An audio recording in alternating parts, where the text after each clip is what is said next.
is a salesman for this company, and there's one rule: you can't look yourself up. His life is kind of going wrong, and in a moment of desperation, he looks himself up, and he finds out that he had died 26 minutes ago.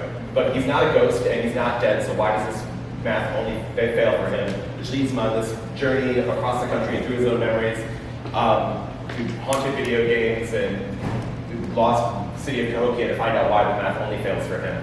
This is a scene in which they're at a sales conference, and they're in the early days of the company. They're looking up one of the sales, and it has kind of a joke in the early days of the company. And the name of the main character's girlfriend is Julia, and the subatomic particles used in this process are called thanatons. So I'll start here.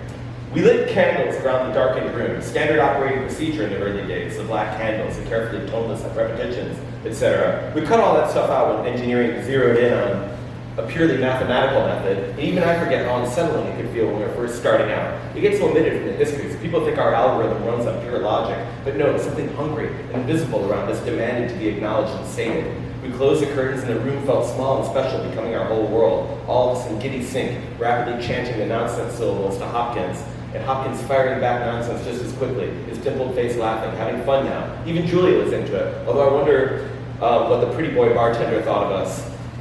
Back then, I could still feel it. The thanatons buzzing in the air all around us, all the particles together slowly turning and pointing at Hopkins. They're crickling as they flick and flitter through the air, just like how, as you grow older, you lose the ability to hear very high-pitched tones.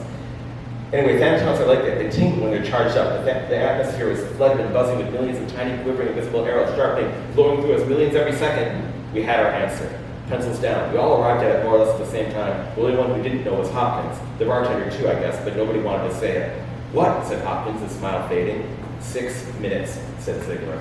Of course Ziegler was the one to say it, because it had to be a joke, right? But it was no joke. The number was correct. We'd all come up with the same result. No chance of us all making the same mistake in the same way. Hopkins is going to die in 6 minutes. No, 5 now. And some jackass, maybe the bartender, had set the timer in the kitchenette's microwave oven and was already steadily counting down. Not funny, guys. Come on, Hopkins said. And Ziegler and Hutchinson and the others said, no, this is the result. Somebody opened the drapes. Blow out the stupid candle, said Kulkarni. 4 minutes. All the lights flicked on, mercilessly bright. Hopkins said, you're reading it wrong. And Julia said, no, we're reading it right. And I remember the way Julia's face screwed up. I think she was the first one who fully understood what was about to happen. She wouldn't even look at me, at Hopkins either. And Hopkins said, it's wrong. You calculated wrong. You're reading it wrong. 3 minutes, Kulkarni said. Do you have any medical problems? No, shouted Hopkins. And then, this is ridiculous. But his eyes were on the clock, too. All of our eyes were on it. I reached out as Hopkins, and he said, come on, relax. He wrenched his arm away and said, no way, maybe you'll kill me. And I said, come on, Hopkins, you know me. And he shouted, I don't know you. I don't know any of you. Oh my God, I've got to get out of here. I need to call Mom. Holy shit, I'm going to die. 2 minutes, and everyone was freaking out. Someone knocked over the wine bottle and gloved out in a red scream on the carpet. Mom, somebody!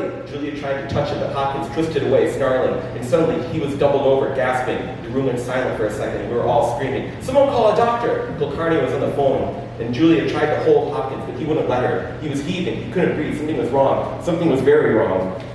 But we knew it would happen. 30 seconds now, 20. Hopkins fell to the ground, calling for someone, anyone to help him, and the microwave went off. Beep, beep, beep.